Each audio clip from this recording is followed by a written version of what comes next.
영양식 아가서 3장 1절에서 11절까지 말씀의 제목은 나를 찾으시는 주님입니다. 본문 말씀을 읽고 묵상하면서 제 마음 가운데 주신 은혜가 두 가지가 있습니다. 첫째는 생명의 말씀인 성경을 읽고 보고 그 말씀을 묵상하는 자에게 주시는 은혜가 얼마나 좋은 것인가, 이것입니다. 본문 말씀도 여전히 솔로몬의 사랑 이야기입니다. 말씀을 보면서 느끼는 것은 이 두 젊은 남녀가 얼마나 서로를 깊이 사랑하는가입니다. 1절 말씀, 내가 밤에 침상에서 마음으로 사랑하는 자를 찾았노라. 여러분, 쉽게 말씀드려서 여인이 사랑하는 남자가 보고 싶고 그리워서 상사병이 났다는 이야기입니다.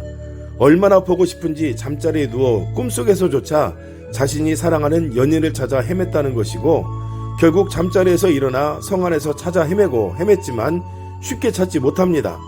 사람들에게 묻고 찾아다니다가 결국에 자신의 연인을 만나 자기 어머니 집으로 함께 들어갔다는 것입니다. 이 표현을 문자적으로 보면 사랑의 열병에 빠진 여인의 이야기일 뿐입니다. 서로를 얼마나 사랑하는지 상사병이 걸릴 만큼 사랑하는 두 남녀가 서로를 애타게 그리워하다가 참지 못하고 찾아 헤매는 모습, 엇갈리고 방황하면서 찾아 헤매던 연인이 서로를 만나면서 서로에 대한 사랑을 확인하게 되고 결국 결혼에 골인하는 사랑 이야기일 뿐입니다. 그런데 이 말씀을 묵상하면서 저는 하나님의 사랑을 깨닫게 되었습니다. 피조물에 불과한 인간, 당신께서 빚어 만든 존재임에도 우리를 사랑하십니다. 얼마나 사랑하시는지 독생자까지 주셨습니다. 죄인으로 죽을 수밖에 없는 것을 아시기에 그 죄를 씻어주시려고 유일하신 성자 하나님을 이 땅에 보내셨고, 인간과 똑같은 고통을 겪게 하시고 잔인한 십자가에서 죽게 만드셨습니다. 그리고 부활하심으로 우리에게 새로운 생명, 영생에 대한 소망을 갖게 하셨습니다. 하나님은 그렇게 우리를 사랑하시면서 우리를 통해 단 한 영혼이라도 더 하나님을 알고 믿고 구원받기를 위해 찾아 헤매고 계십니다. 말씀을 읽고 묵상하면서 하나님의 사랑을 다시 한번 깨달을 수 있었습니다. 사랑하는 믿음의 가족 여러분, 이것이 말씀을 묵상하는 자에게 주시는 하나님의 은혜입니다.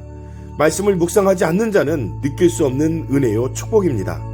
사랑하는 믿음의 가족들께서는 늘 말씀을 가까이 하시고 생명의 말씀을 묵상하심으로 주님께서 주시는 은혜를 체험하시는 복된 삶 되시기를 우리 주 예수 그리스도 이름으로 축복합니다. 둘째는 하나님께서 우리를 사랑하셔서 얼마나 찾으시는가, 또 찾으시면 얼마나 기뻐하시고 기쁨을 이기지 못하시는지 잔치를 베푸시는 하나님을 깨닫게 되었습니다. 누가복음 15장 3절부터 7절 말씀에는 잃은 양 비유가 나옵니다. 양 100마리 가운데 한 마리를 잃어버린 목자는 99마리를 들에 두고 그 잃은 양을 찾아 헤매기까지 찾아다닌다고 말씀하십니다. 찾은 것으로 끝납니까? 아니죠.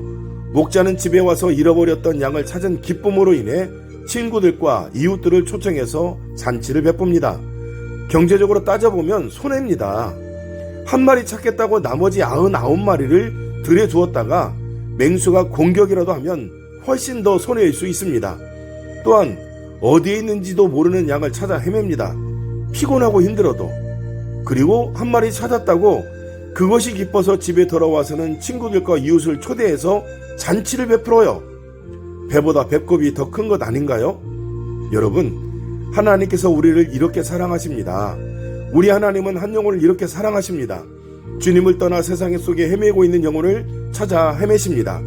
그리고 그 영혼이 다시 하나님을 만나고 회복되어 구원받는 자녀가 되온 것을 얼마나 기뻐하시는지 천국에서 축제를 열 만큼 기뻐하십니다. 여러분, 남녀의 사랑을 주제로 이야기하고 있는 아가서이지만 말씀 속에서 하나님께서 우리를 얼마나 사랑하시는지를 찾아볼 수 있습니다. 기억합시다. 우리는 어떤 것과도 비교할 수 없는 하나님의 사랑을 받았다는 사실을, 하나님께서 낳은 사람 한 영혼이 주님을 믿게 되었을 때에 천국에서 잔치를 베푸셨다는 것을, 주님의 엄청난 사랑을 받은 사람으로서 오늘 우리는 어떻게 할까요? 아버지의 사랑을 받은 자로서 아버지를 사랑하고 이웃을 사랑하는 삶이 마땅합니다. 말씀을 함께 나누시는 저와 믿음의 가족들이 하늘 아버지를 닮아 서로 사랑하고 아버지의 사랑을 증거하는 증인 되시기를 우리 주 예수 그리스도 이름으로 축복합니다. 아멘.